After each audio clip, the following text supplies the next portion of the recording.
saying it just says, he told me, and it would be, U.S. military, classified information of what he told them about Russian submarines and U.S. submarines.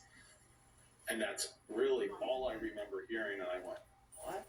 Thinking this. I'm in the car, I'm like, did I just hear that? Now, as a reminder, when that news broke last year about Trump's alleged disclosure of classified information to the Australian billionaire, Trump denied it, calling it fake news that he shared such information with the, quote, red-haired weirdo from Australia.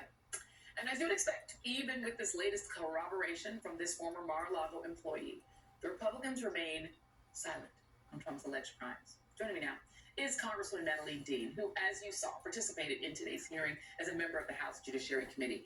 Congresswoman, I have to go back and focus in on the what looks like a lie that President Biden could not remember the thing he talks about all the time, which is the tragedy of his son's death. Yes. Talk about that just for a moment, and how that felt in the room to have him really not want to admit that he made that up. Well, I have to tell you, when I read the report initially, when it was released and we read the report and then we read reporting on the report, remember the report starts with this one sentence. We conclude that no criminal charges are warranted in this matter. Yeah. That really could have been the summation of the report. Yeah. But he goes on to say that many, many times. But we said initially it appeared to me gratuitous that he would throw in this information or his own reading of the president's memory. I'm not sure his expertise in that. Right.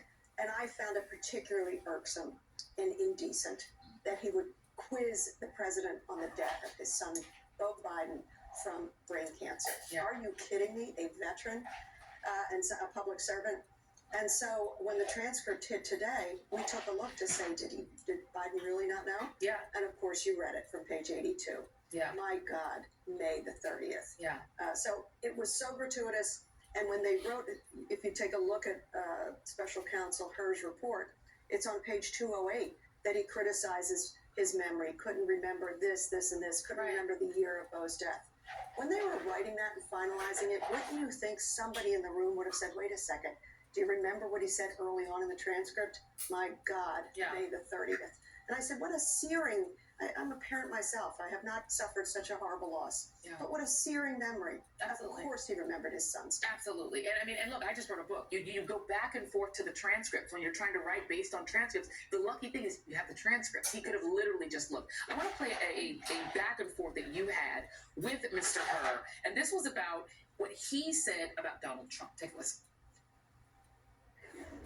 Unlike the evidence involving Mr. Biden, the allegations set forth in the indictment of Mr. Trump, if proven, would present serious aggravating facts.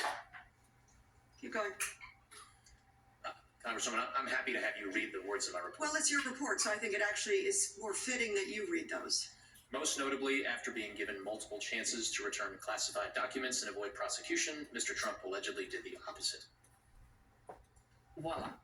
Because the core of the Republicans' argument today, particularly Jim Jordan, was that Donald Trump and Joe Biden, President Biden and Donald Trump are being treated differently. Clearly not. Tremendous contrast. And Mr. Herr laid out the contrast. That's why I asked him to read his own words. Yeah. And he didn't want me to do that. He would have preferred I did it. He didn't want to use those damning words. But the contrast could not be clearer. We had Mr. Biden who said, come search my house, come search my office. If anything is there, take it, please. Yeah. I had no knowledge that I had any of these classified materials.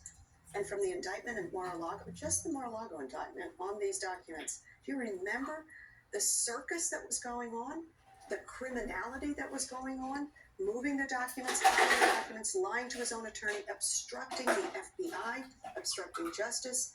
When he was under subpoena, he's asking employees, could you please delete surveillance tapes? He's under subpoena at that moment. Yeah. So the differences could not be more stark. And that's why I wanted to say, number one, you found there is no criminality here. There will be no charging. No charging. Why you were going into Mr. Biden's memory, I have no idea. And I think you saw some of my members on the Democratic side had Yes. some very interesting evidence Yeah. of Mr. Trump's failed memory. I wish we had the clip of it because you all played some of his inability to remember who his previous wife was. He doesn't seem When to he was always know who married. the current president is. No. And in depositions, he's saying, I don't know, I don't know, I don't know, and they don't have a problem with it. The last thing I'm going to point out, there's a piece in the New York Times that points out something that I think is true. And this is what it says. I can't imagine that Republicans would ever hire a Democrat to investigate a president of their own. In fact, Republicans would be more likely to appoint a wartime consigliere, as Mr. Trump did when he brought in William Barr to help defend him against the special counsel Robert Mueller's Russia inquiry. Is this a case where Democrats always seem to play by the Marquise de Queensberry rules and Republicans play in the gutter? Because I cannot imagine any, on the other side, Republicans allowing a Democratic, seemingly operative, to be the special counsel. Well, I hope we remain above the fray.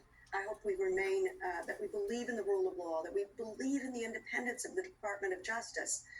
Should the Attorney General have done this investigation himself and not farmed it out to the special I wish he counsel? had, to be very honest. But he was trying so hard to make sure that it didn't look like there was any undue influence or favor on any party. And so I get that, and Democrats maybe are guilty of that. But we better not let that line go, because we see where it's taking Mr. Trump and the people that he is dealing with. They don't mind breaking the rules. They don't mind ignoring the rule of law and thinking they are above it. Let me very quickly, before we let you go, ask Donald Trump has said his first act will be to pardon the January 6th insurrectionists. Your thoughts? Oh, well, I was there on January the 6th, as you know. So many of us were. But America was there on January the 6th. Democracy was there on January the 6th. And it's very precious. It's sickening to me. He's also called them hostages. I'm wearing this chain for the hostages who remain in Gaza. Yeah. We have serious problems in this country. Yeah. We certainly don't want to reelect the most corrupt, indecent president. Congressman Natalie Dean, thank you so much. Thank you, Joy. Much appreciated. And coming up, something fishy seems